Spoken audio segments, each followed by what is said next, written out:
This is Jack Jackson back working some examples of using the derivative shortcut rules to find the formula for the first derivative and the formula for the second derivative given a formula for an original function. So we're up to problem number 10. And so as usual, I'd like you to look at this problem. Hopefully you've already done this and you're going to follow along with the video to check it.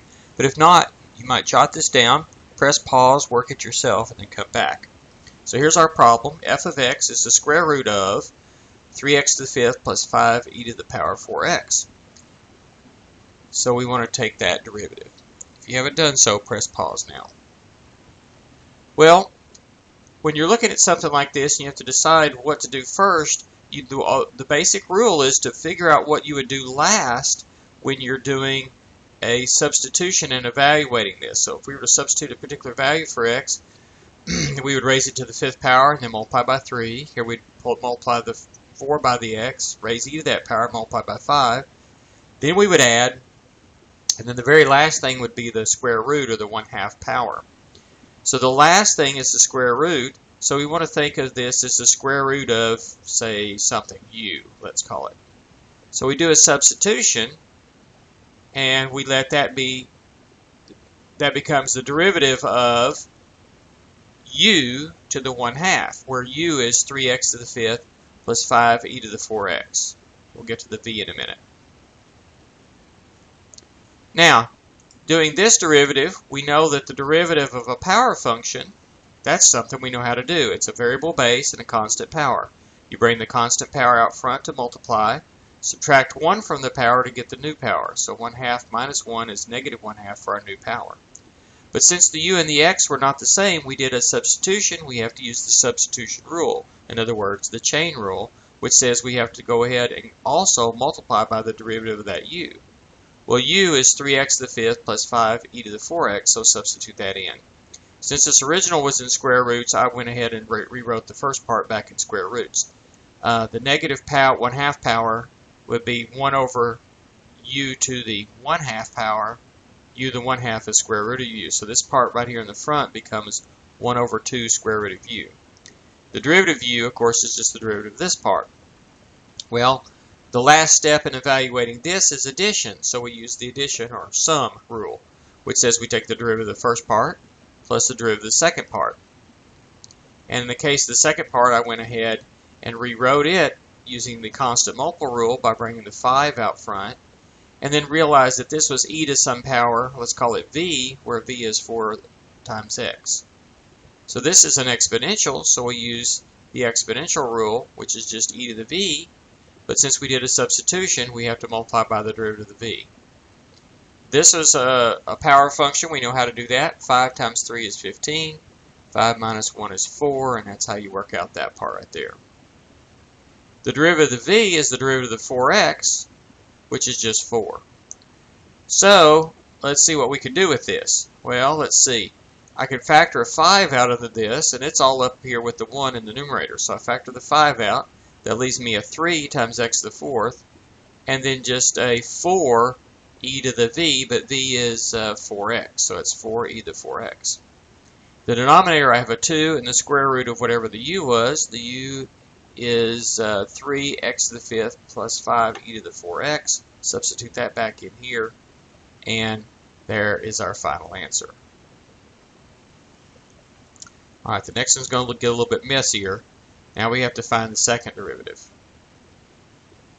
Well, one thing we might do is first just bring that 5/2 out front of the derivative sign. And with the same substitution as we have above, we can think of this as 3x to the fourth plus 4e to the 4x.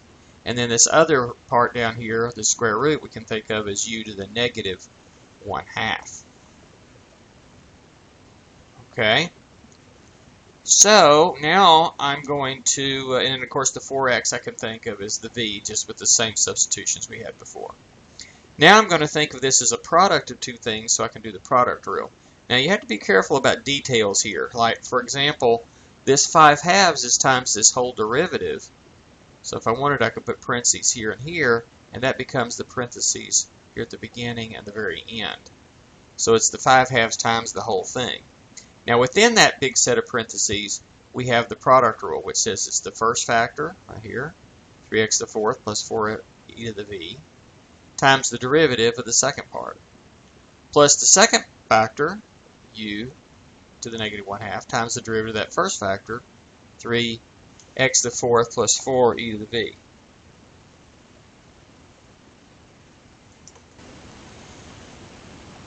Okay, so we need to take these derivatives here that we got from the product rule. This one right here, the derivative of u to the negative 1/2 is pretty straightforward. That's just going to be the power rule and the chain rule in combination. So that's negative 1/2 u to the negative 3/2. Then we have to take the derivative of u. Notice I be sure to recopy the rest of this stuff. And we're recopying here. Now when we take the derivative of this part, we need to take the derivative of each piece. This one is pretty straightforward, 12x cubed. And the derivative of e to the v is e to the v times dv. Of course, we still have our 4 right there. Now, let's see, the derivative of v, let's see, where are we here? Okay, we need to take the derivative of the u. The u is 3x to the fifth plus 5e to the v. So that's 15x to the fourth for the derivative of this part. The derivative of this part will be 5e to the v times the derivative of v. And that didn't change anything over here. Now, in both of these cases, we need the derivative of the v. Well, v was 4x, so dv is 4. So the derivative of v is just 4 here and here. Alright, well, we sort of have it now. We just need to clean it up and do some substitution back. So the first thing I did here is I factored out a 5. And this was left 3x to the fourth plus 4e to the v. And here I factored out actually an 8. Is that right? No, that's not right. Let me see what we got here. We got this here. That's good. This is here. This one is here. And I factored a 5 out.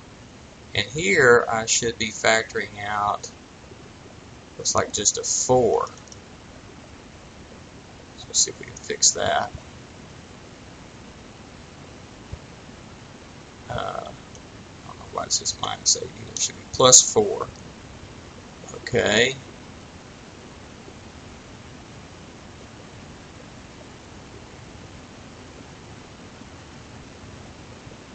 Oh, never mind. Take that back. It was okay like it was. I factored out more than that. I factored out of the whole thing a u to the smaller power, which is u to the negative 3/2, and I factored out this negative 1/2 as well. So when I factor it out front, this parentheses right here is this one here. So when I do that, I'm dividing this part by that. This part cancels out completely right here. And I'm left with this one right here, the 3x to the fourth plus 4e to the v, times this factor right here, which I factored a 5 out of it. Now, when I'm factoring this out of here, I'm dividing u to the negative 1/2 by u to the negative 3/2. So when I'm dividing these, I'm subtracting exponents. So negative 1/2 minus the negative 3/2 is positive 1. So this becomes positive 1 here. And then I'm going to be multiplying this by a negative 2, but then I factor a 4 out of this as well, which just makes it negative 8. Okay, that's maybe a little bit of algebra there, so hopefully you can think about that a minute and follow it.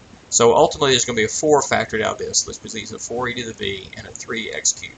That 4, okay, times the u to the negative 1/2 times the negative 1/2 u to the negative 3/2 is negative 8u. So if you think about distributing that back out. Okay, now let's see what else I have here. These two factors here are the same, so I just put them together and put squared there. And negative 1/2 times negative to positive 5/2 is negative here, 5/4. U to the negative 3/2 is 1 over u to the 3/2. 3/2 is 1.5, so that's u times square root of u. So I have that. Now substitute back in what u is. 3x to the fifth times plus 5e to the 4x here and here. And then over here, Let's go back here. So over here, what's left? Well, when you square this out, square the first term, multiply and double for the middle term, square the last term. So when you square this, you get 9x to the 8th. Square this, you get 16x e to the 2 times that would be 8x. Multiply together, you get 12, and then double it's 24, and then an x to the 4th and e to the 4x. Here I did FOIL, distributive properties, so I still got my negative 8. 3x to the 5th times 3x cubed is 9x to the 8th. That looks good. That's the F. The O is these two, so that's 12x to the 5th e to the 4x. That's that one. The I is these two, so that's 15x cubed e to the 4x. And then the L is these two, so that's 20 e to the, let's see, when you multiply those, you add the exponents, so that's 20 e to the 8x. Then I distributed the 5 here. That makes that 45, 120, and 80. The other part's the same. Multiply each of these by negative 8, and let's see, it's negative 72. That part stays the same.